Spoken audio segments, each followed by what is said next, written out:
Yo, what up, guys? This is your boy Kofi with Kale Sports Talk back out with another video. And in today's video, guys, we're going to be going over the game against the Chicago Bears, losing in overtime, 30-27. And I mean, this game pretty much is the whole entirety of the Chicago Bears season, like going up and down. Like the Chicago Bears, at some point in this game, they were losing 27-16 going into the fourth quarter with 29 seconds. Like, we already thought the Chicago Bears was going to lose, after that botched punt by DeAndre Carter. And when they scored that touchdown to make it 24-10, I already thought the game was already over at that point, And for some odd reason, with 29 seconds to go, the last 5 minutes of the game, Caleb Williams scores a touchdown. It's 24-16, right? It's 24-16, and Minnesota gets the ball back. They give us 3 and out. They had a 3 and out, and then we end up. No. They didn't have a 3 and out. They ended up getting a field goal the next possession, and it was 27-16 with 22 seconds left. And it's 27. Yeah, it was no. Yeah, it was 27-16 with 22 seconds left. So we get the ball back with 22 seconds to go. Caleb Williams throws a touchdown pass to Keenan Allen, and now it's 24. Well, it's 22-27. We get the 2-point conversion. We convert 2-point conversion, and then after that, we kick an onside. We end up getting the ball back with the onside kick, and then Caleb Williams throws a dart to DJ Moore to set up the field goal, the 49-yard field goal. Carlos Santos makes it. Then we go to overtime. So everything just seemed good up until that point. Up until that point, everything just seemed so good. Yeah, Caleb Williams is him optimist because he was doing everything he had. But let me just go over this game. So we get the ball. We win the coin toss. We get the ball. And the first possession, it was incompletion. Second and 10. Caleb Williams, he ends up getting sacked. He ends up getting sacked by Jonathan Renard. And that pushes us back. And the next two possessions, third and 10, third and not and a mile, he doesn't get it. Okay. He's a rookie. He's still learning. First overtime game. Whatever. Minnesota gets the ball back, and I kid you not, Matt Eberflus defense, he decides to run a soft zone coverage. And granted, this guy was running a soft zone coverage pretty much the whole entire game. I think it was around into the fourth quarter. Sam Darnold got hurt. Nick Mullins comes in on a 3rd and 11. And guess what? Guess what play he runs? He runs a soft zone coverage to give up the underneath route.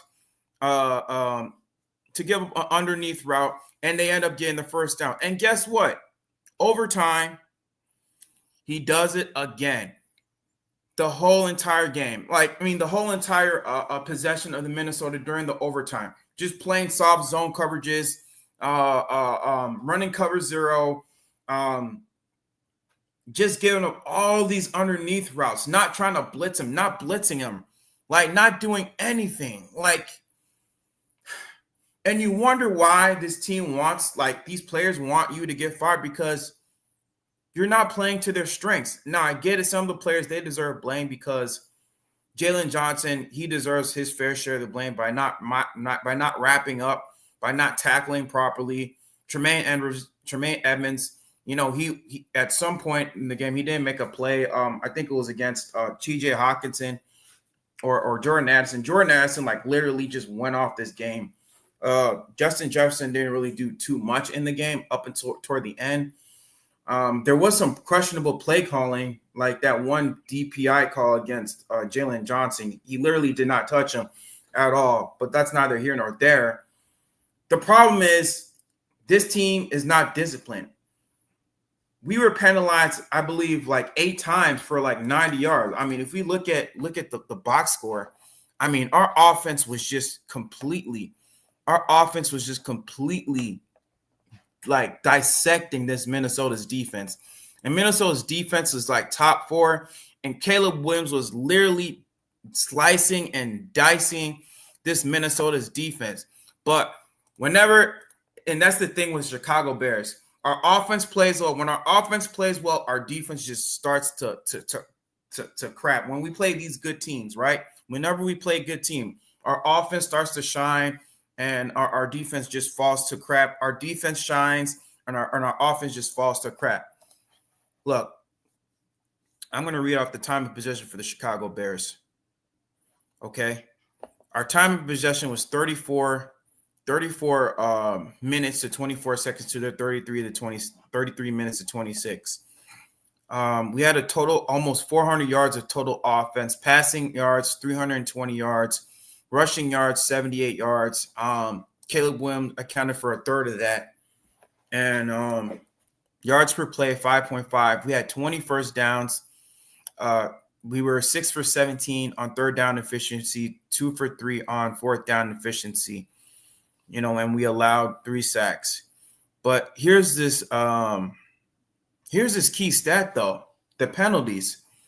And I think those were one of the biggest differences in this game. The penalties, man. We were penalized 7 times for 80 yards. 7 times for 80 yards. 7 times. And that's an indictment on the head coach. This is why we want to get rid of Matt Eberflus, because he doesn't do what he can to put his players in position to succeed. He doesn't put his players in position to succeed. When you're playing against a good defense or a good team like Minnesota, guess what? You give up, over 400 total yards of offense. Over 400 total yards of offense. Jordan Addison was running amok. Freaking Aaron Jones was running amok on you. I mean, this whole entire offense was running amok on you, and you didn't do anything. You couldn't do anything to make adjustments. You couldn't do anything to counter the adjustments that Minnesota was making against you. Oh yeah, and let's not forget earlier during the game when we could have gone for on 4th and 4. Guess what? Matt Eberflus elects to kick a field goal on the same area. The same exact area where Cairo Santos tried to make the field goal, the 48-yarder field goal, supposedly the same yard, the same distance, and the same direction going towards the A gap. And guess what? They end up blocking that field goal.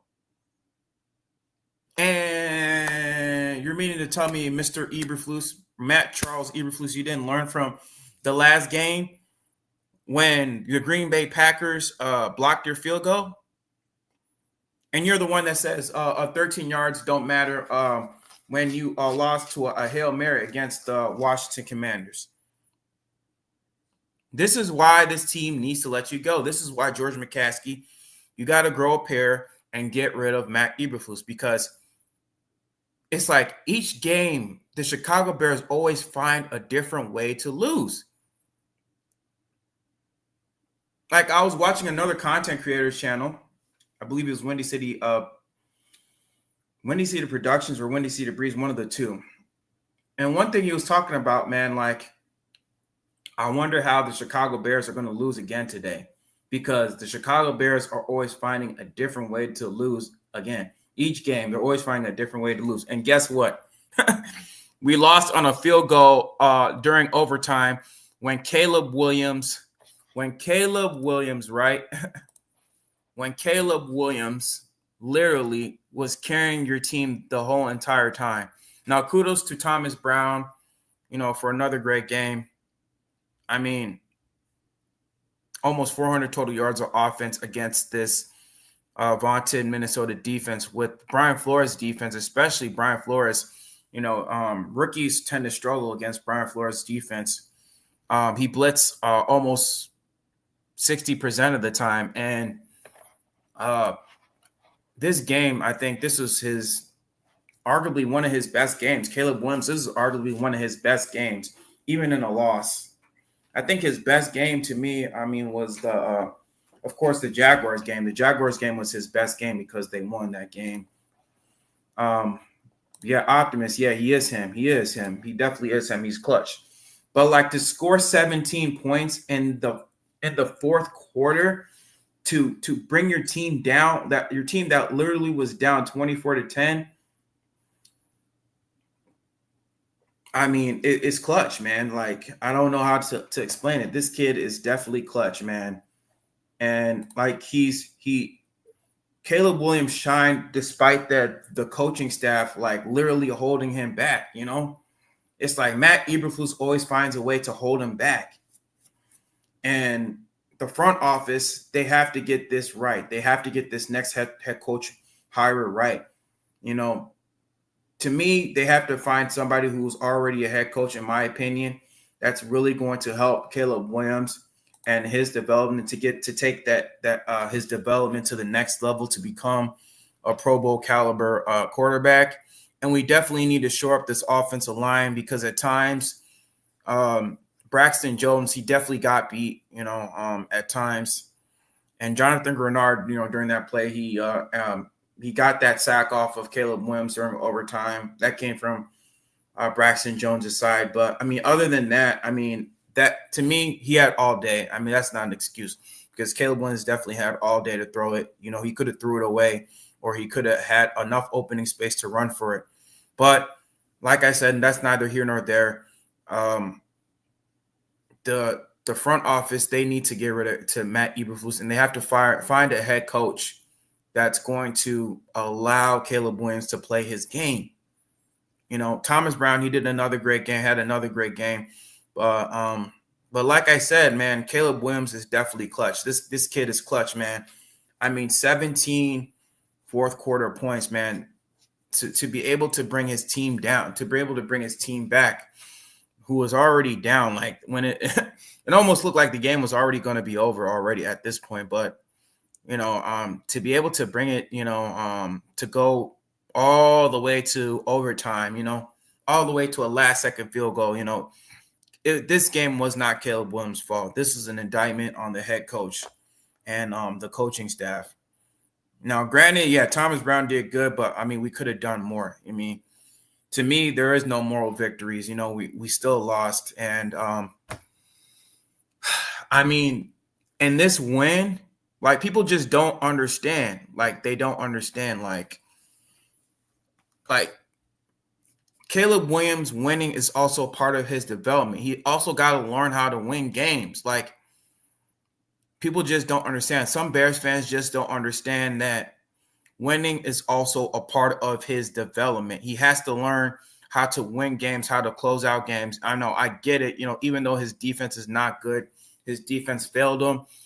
This win would have gone a long way in boosting his confidence, and boosting his overall team's morale. That okay, I got a game-winning drive behind, under my belt. This would have been good under his belt, and then he could have built from there. Now, granted, yeah, this game was something to build out of, but the cherry on top of it would have been a win, And I think he's definitely going to learn from that, The cherry on top would have been a win, but he's doing whatever, like I said, Caleb Williams is doing whatever he can to help his team win. And now, granted, he also broke the Chicago Bears rookie record that was held by Mitchell Trubisky. Mitchell Trubisky's passing record was 2,193 yards, and he broke it. I think it was on a 13-yard pass to DJ Moore up until that point. So he surpassed him. So far in the year, Caleb Williams has 2,356 yards so far in the season, and he also matched the touchdown total record with 11 touchdowns, which is set by Charlie O'Rourke. And guess what? Let me read this off. He matched the total touchdown record for rookies with 11 touchdowns, which was set by Charlie O'Rourke. And listen to this, 1942. 1942. That's not really saying much about Chicago Bears because the bar is set so low when it comes to this team, man. The bar is set so low. Now, we got this matchup this Thursday against the Detroit Lions, and another hard game. Detroit Lions handily beat the Indianapolis Colts, who we lost to. But hopefully Caleb Williams can come out and have another great game against the Detroit Lions. This is going to be in Ford Field, so this is going to be a really tough game. Well, not so tough game for the offense, more tough game for the Chicago Bears defense, because Ben Johnson and this Detroit Lions offense, we already know what Ben Johnson's offense already is. And like at his worst, he could hang like maybe 20 points. At his best, he could hang like 50 plus points against this Chicago Bears team. Shane Waldron was a problem. Another L for Ebert Poles. Yeah, Shane Waldron was a problem, man. And Thomas Brown, he definitely allows Caleb Williams to play more freely. I mean, you already saw that pass that he made to DeAndre Swift when he got out of that sack by Andrew Van Ginkel. He was able to get out of that sack and he was able to make an improvisational play, able to get out of the pocket right to his right and make that. And when he made that throw, it almost seemed like he was going to throw it away. But once he found DeAndre Swift, he just threw it right across his body. And he threw the ball only where DeAndre Swift can catch it, and he made that catch. So, yeah, it was a great play. Very great play by Caleb Williams, man. But, yeah, man, Caleb Williams is definitely him, man. And I'm not going to try to go over 20 minutes. I just wanted to make this quick video. But, yeah, man, Ryan Poles and this front office, they need to fire Matt Eberflus. Make Thomas Brown the interim head coach. I mean, if we lose to Detroit, which is by all likely means we're going to do, at least the Detroit Lions have a 90% chance of beating us. 90% chance of beating us. And we have a 10% chance. We have a 10% chance of beating them. 10% chance of beating them. Special team coach needs to be investigated for negligence. Yes, that botched punt that DeAndre Carter made. That botched punt that DeAndre Carter made. I'm sorry, guys. That botched punt that DeAndre Carter made was just terrible, man. Like, I do not know what he was thinking. Like, I don't know why he just didn't, like, fair catch and let the ball go. Like, why did you even touch it? Like, and that's what I'm talking about, man. This coaching staff, man. It's not good, man. It's not good all around, you know. But I guess the only thing that really matters is, I mean, like I said, is Caleb Williams' development, you know. I just really wanted this win, man. Like, I really wanted this win for, you know, the overall team morale and overall for Caleb Williams, because, you know, some Bears fans just, you know, they don't get it. Like, yeah, I mean, we would have won this game, but that doesn't negate the fact that Matt Eberflus won't get fired. I mean, we could still at least be competitive, win a couple games, and Matt Eberflus get fired. Like, if George McCaskey is smart enough to know that Matt Eberflus is not the coach, even though we might win, even if we win 6 straight, like, George McCaskey should not be dumb enough to fire Matt Eberflus. Like, Lovie Smith was fired after 10-6. We're not going to win 10 games, guys. Let's be honest. We're not going to win 10 games. At best, maybe 7 or 8. At best, 7 or 8 games. At the lowest, 4 wins. We don't win out. We just lose out. but at best 8 games. But I think George McCaskey is not stupid enough to just not, let him go. And people talk about, his contract, he got 5 more years on his contract. Who gives a damn? It's only $6 million. This is $1 billion organization. $6 million is like 10 cents to them, bro. Like that won't even matter. You want to get a head coach. If you want to get the best head coach out there, you better do whatever you can. And you better throw your money, open your checkbook, because you are a $1 billion organization. Stop running your company like it's a damn mom and pop shop and start running it like it's a NFL franchise, a legitimate NFL franchise, because this is not being ran as an NFL franchise. This is being ran as a mom and pop shop. But that's all I got for you guys today. I went over 20 minutes. I don't got nothing else to say. Stay tuned for my video tomorrow where I'll do week 13 pick'ems for tomorrow. And so stay tuned for that, guys. But this is your boy, Kofi. All right, guys, take it easy. I'm out. That's why I'm trying to make a better way. Whole new crib in a better place. Get my people out the hood, we'll see better days. Tell a fan sorry, y'all let them wait. Shit up there like a Saturday.